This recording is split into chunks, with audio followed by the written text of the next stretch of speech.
Hi, ಹೇಗಿದ್ದೀರಾ? Welcome to ಸ್ಪಾಟಿನ್ junction. ನಮ್ಮ ಚಾನಲ್ಗೆ ಹೊಸಬರಾದರೆ ಪ್ಲೀಸ್ ಸಬ್ಸ್ಕ್ರೈಬ್ ಮಾಡಿ.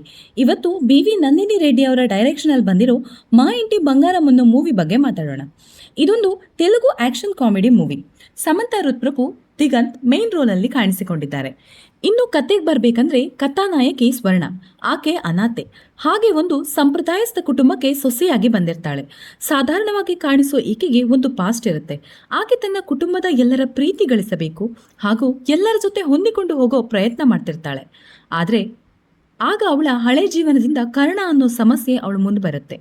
ಅವಳು ಅವಳ ಮನೆಯವರಿಂದ ಅವಳನ್ನ ಪಾಸ್ನ ಮುಚ್ಚಿಟ್ಟಿರ್ತಾಳೆ. ಈಗ ಕರ್ಣನಿಂದ ಅವಳಿಗೆ ಸಮಸ್ಯೆ ಸ್ಟಾರ್ಟ್ ಆಗುತ್ತೆ.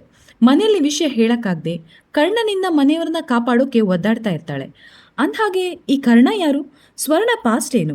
ಮನೆಯವ್ರಿಗೆ ಎಲ್ಲ ವಿಷಯ ಗೊತ್ತಾಗುತ್ತಾ? ಕರ್ಣನಿಂದ ಸ್ವರ್ಣ ಹೇಗೆ ಬಚಾವಾಗ್ತಾಳೆ?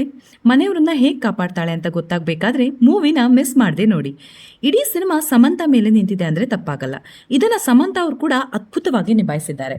ಸಮಂತಾ ಅವರ ಅಮೇಸಿಂಗ್ ಪರ್ಫಾರ್ಮೆನ್ಸ್ ಸಿನಿಮಾದ plus point. Action scene, supporting cast ಇದೆಲ್ಲ ಸಿನಿಮಾದ ಪಾಸಿಟಿವ್ ಪಾಯಿಂಟ್ಸ್ ಅಂತಾನೆ ಹೇಳ್ಬೋದು. ನೆಗೆಟಿವ್ ಅಂದರೆ ನಮ್ಮ ಎಕ್ಸ್ಪೆಕ್ಟೇಷನ್ ಅಷ್ಟು ರೀಚ್ ಆಗಿಲ್ಲ ಅನ್ಸುತ್ತೆ. ಸಿನಿಮಾ ಚೆನ್ನಾಗಿದೆ, ಬಟ್ ಬೆಸ್ಟಾಗಿ ಕೇಳಿದ್ರೆ ಖಂಡಿತ ಇಲ್ಲ. ಯಾಕೋ ಕೆಲವು ಕರೆಕ್ಷನ್ ಸಿನಿಮಾದಲ್ಲಿ ಮಾಡ್ಬೋದು ಅನಿಸ್ತು. ಸಮಂತಾ ಫ್ಯಾನ್ಸ್ಗೆ must watch movie. Without expectation movie ಹೋಗಿ ನೋಡಿ, ಖಂಡಿತ ಇಷ್ಟ ಆಗುತ್ತೆ. ನೋಡಿ ಹೇಗಿದೆ ಅಂತ ಕಮೆಂಟ್ ಮಾಡಿ. ಹಾಗೆ ಲೈಕ್ ಆ್ಯಂಡ್ ಶೇರ್ ಮಾಡೋದನ್ನು ಮರಿಬೇಡಿ. Thank you.